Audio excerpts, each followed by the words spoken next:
Hello po mga kababayan ko. We are here now at the provincial capital of Lingayen, Pangasinan. Papasyal po tayo ngayon mga kababayan ko.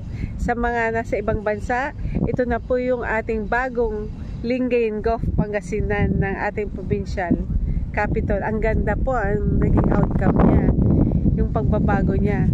Mga kababayan ko, maraming salamat po. Welcome to Filipino TV. Sa suporta na ibinibigay niyo po sa ating channel. Maging bahagi po kayo mga kababayan ko. Magbigay lamang po kayo ng komento kung saan po tayong lugar na pupuntahan. At sasamahan niyo po ako sa ating pagpasyal. God bless to all. At papasyal na po tayo ngayon mga kababayan ko. Shout out po sa lahat po ng ating mga kababayan. Maraming salamat po sa aking kapwa content creator, sa ating YouTube creator. Hello po, shout out po sa lahat. Yan po, Lingayen Beach.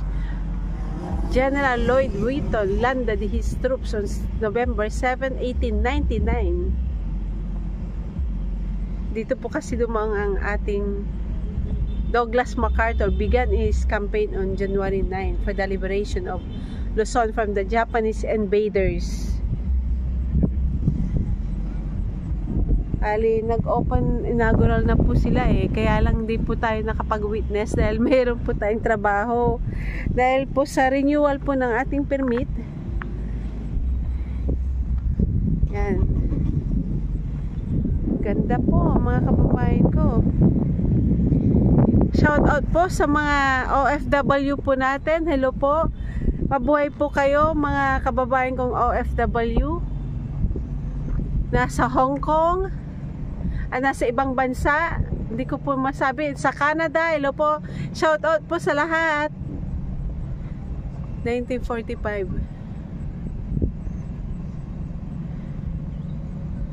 Oh, grabe ano. Ay, awa loobin ng Diyos na huwag naman na pong mangyari po ito sa ating bansa.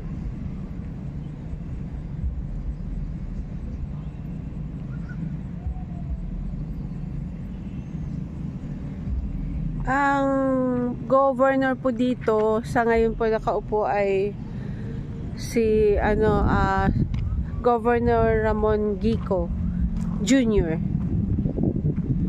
Siya po ay taga Binalonan, Pangasinan. Hinihingal po ako mga kababayan ko. Ganda gusto ko po kasi pag nagpa-vlog po tayo gusto ko po yung halos tayo lang.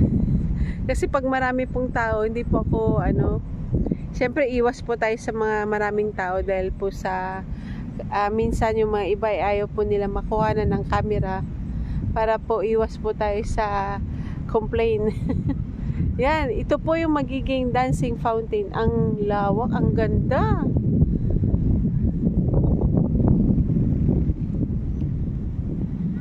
Ang ganda na rin dito talaga meron po ako na feature sa Binalonan ganito rin po pero yun po yung ating Kapitolyo yung mga taga ibang bansa, USA, hello po mga kababayan ko. Pag magbalik-bayan po kayo, ito na po yung magiging makikita nyong pagbabago ng ating Kapitolyo ng Pangasinan, Lingayen. Meron po kasing sarsuela dito yan po.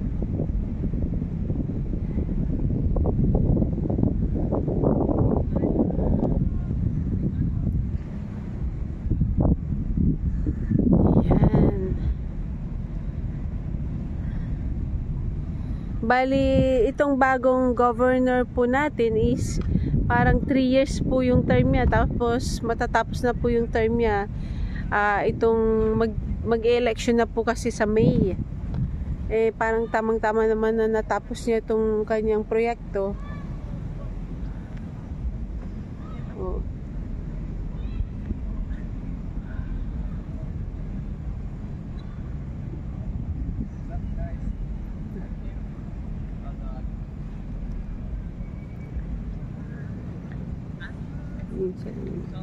Iwas po tayo sa mga Kasi marami pong mga kabataan dito. Yan po.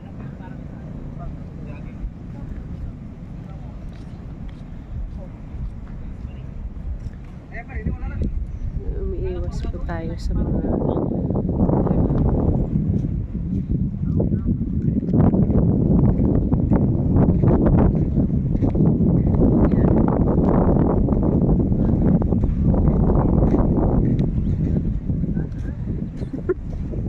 mahirap na.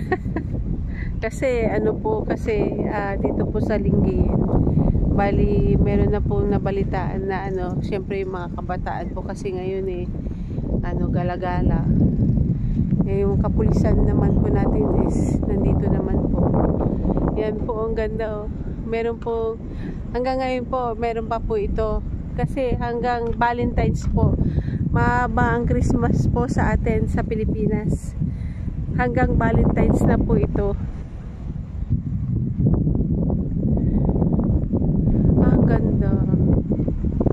Amazing ang ginawa ng ating governor. Yan.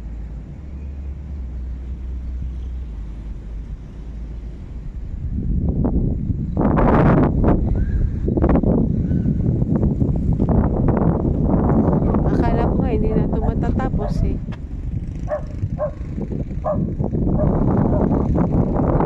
Mga asong gala. Lab!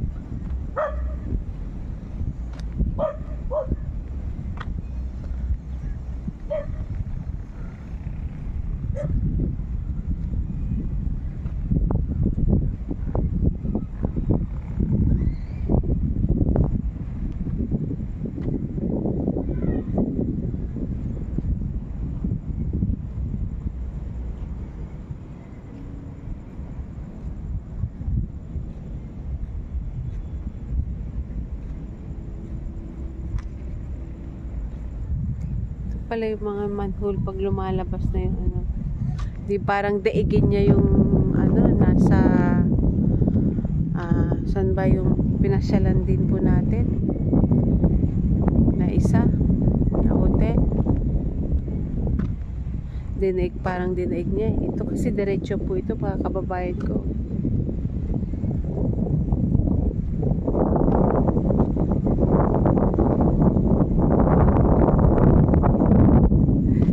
Shout out po kay Bet Cuisine Vlog, kay Ma'am Shilin ang Angelo, at marami pa pong iba, yung mga kaibigan pa po natin, si Isharak, at tapos si Atnas TV.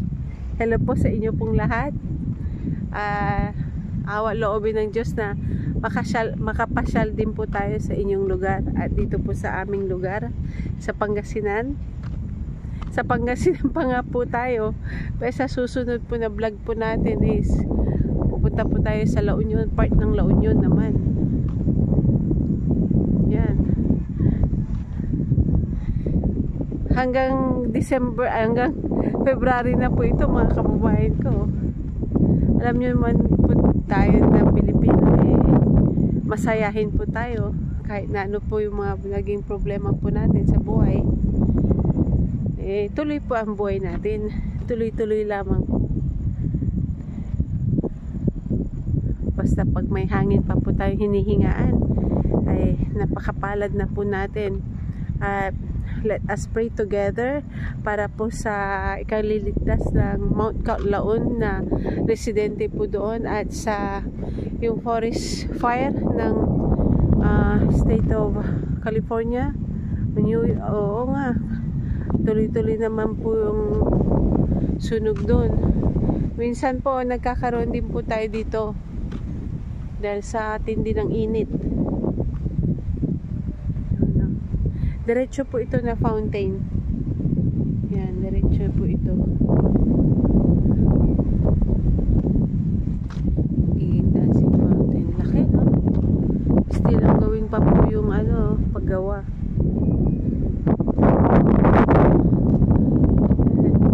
Mahangin.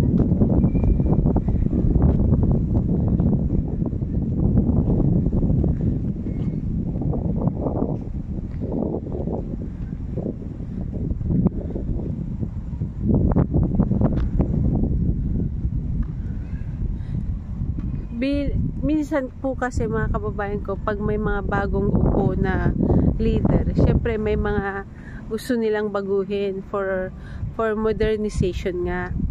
Pagamat syempre para sa atin, masakit po sa atin minsan dahil mga historical parang nasisira yung natural niya.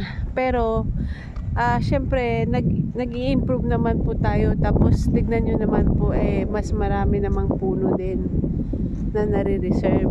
Although may mga puno po dito na malalaki na sacrifice, pero kasi sa improvement po, syempre pagdadaan po yung taon, syempre at least may makikita ang mga tao na improvement.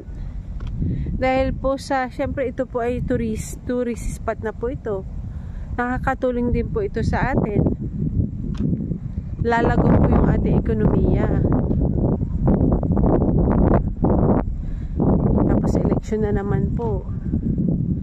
Pag tuwing election naman po, awa loobin naman ng Diyos na maging wise naman po tayo sa pagboto sa ating mga leader, dahil sa aware naman po tayo na may mga kaguluhan po na nangyayari sa ating bansa, mga usapin hindi maalis-alis. Dapat na pong alisin ang katiwalian para naman po sa patuloy na paglago ng ating ekonomiya. Peace and order.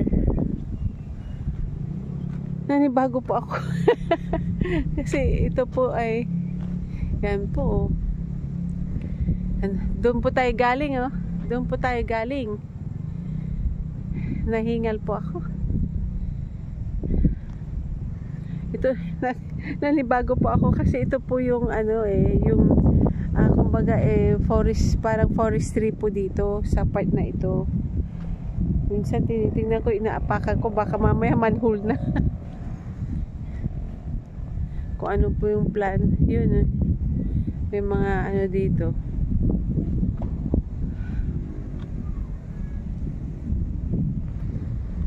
Yan na po yung ating Kapitolyo.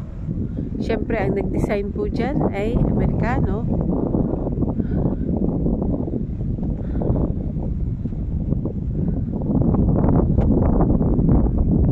Ayan ang mga manhole, mga ginawa nila. At ginagawa pa po ito. Ginagawa pa lang. Ito, may mga manhole po dito. Yan.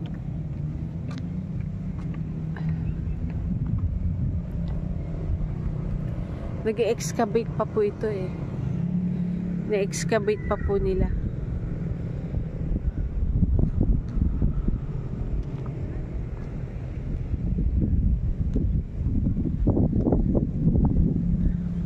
Mga kababayan ko, maraming salamat po sa inyong suporta na ibinibigay po sa ating channel.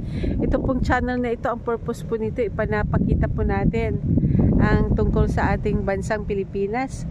Kung saan ko po masasakop, doon po tayo magbabahagi. At suportahan po natin syempre ang bawat content creator ng YouTube. At syempre shout out po sa lahat.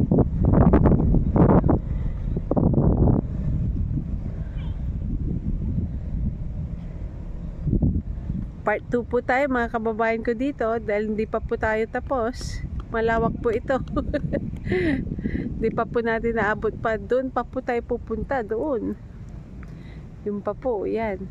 Tapos doon pa. Ay, ganda. At least maaabutan pa ng new generation yung mga itong pagbabagong ito sa ating Kapitolyo. Yan.